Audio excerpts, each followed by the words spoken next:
everybody, my name is Mars, you can call me MG if you would like, and today I have the main character tag that I will be doing for my current work in progress, Whimsy. This is an adult fantasy romance duology. As it is a fantasy romance, there are actually two main characters. There's my female main character and my male main character, and this video we will be doing this tag for my female main character, so stay tuned for the future when I will be doing it again for my male main character.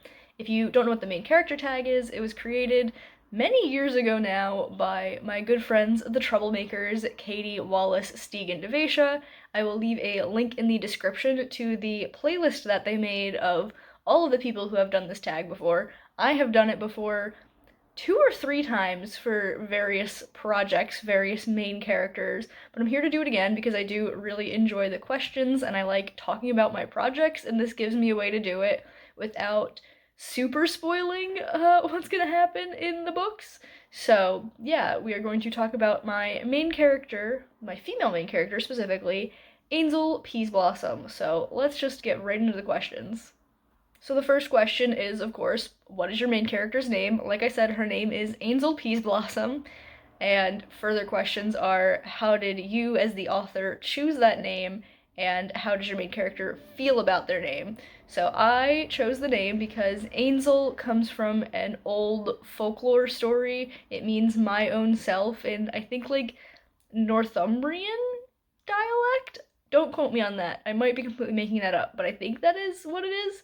But it's from a story about a human child outsmarting a fairy who is trying to ask for their name, and as this is a book that deals with the Fae, I thought it was appropriate. And her last name, Peaseblossom, comes from A Midsummer Night's Dream, which is my favorite Shakespeare play. Peaseblossom is one of Titania's attending fairies, and Ainsel actually picked out her own name, so I would say that she likes it quite a lot.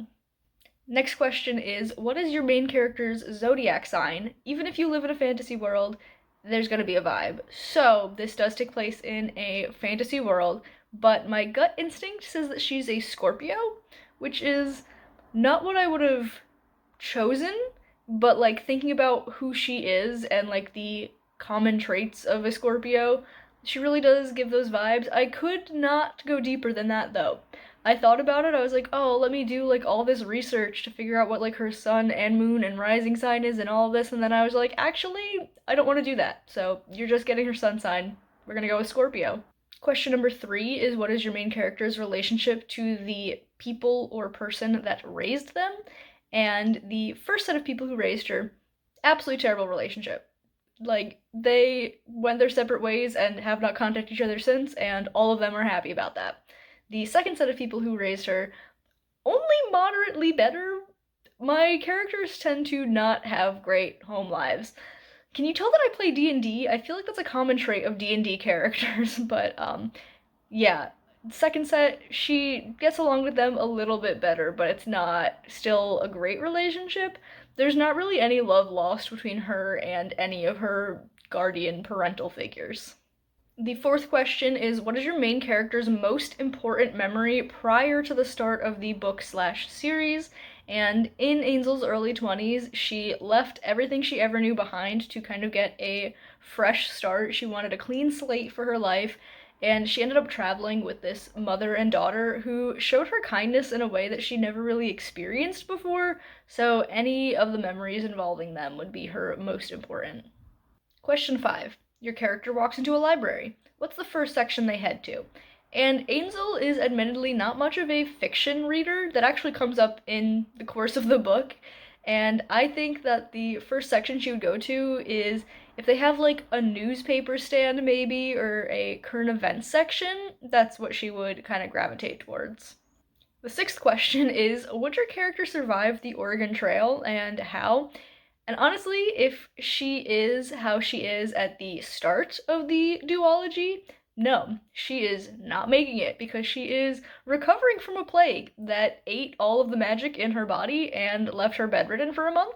So she is unwell, to say the least, and could not handle the hardship of the Oregon Trail on her own. Question 7 is, what would your character ask for if they were making a deal with a crossroads demon? And if we're talking the beginning of the story before there's been any character development or relationship development, then Ainsel would ask to be able to leave the past behind completely, not have any lingering guilt or regret or anger or resentment or any of that. She just wants a clean break from everything that came before her, which obviously she can't have because then she's not going to have any problems, and a character without any problems is going to be boring to read about and to write about, so we have got to give her lots of baggage. The eighth and final question is, what would your character think about on their deathbed? And this was a tough one. Honestly, though, I don't think she would have any thoughts. That feels so weird to say, but I feel like assuming she doesn't like die prematurely of like dysentery or something on the Oregon Trail, I feel like she would have lived a long, long life. She is, spoiler alert, she is Fae, and the Fae live a very long time. They are effectively immortal. They have what I call lobster immortality, where they kind of just keep going until something kills them. And I feel like she would just have a sense of peace and contentment. Hopefully. That's the end that I would wish for this character anyway. So those are all of the questions on the main character tag. Like I said, stick around for a little while if you'd like to see me answer these questions for my male main character. But for now, we've come to the end of this video. If you've enjoyed it, be sure to give it a big thumbs up. You can subscribe to my channel for more content, and that way I'll see you guys in the next one. Bye, everyone.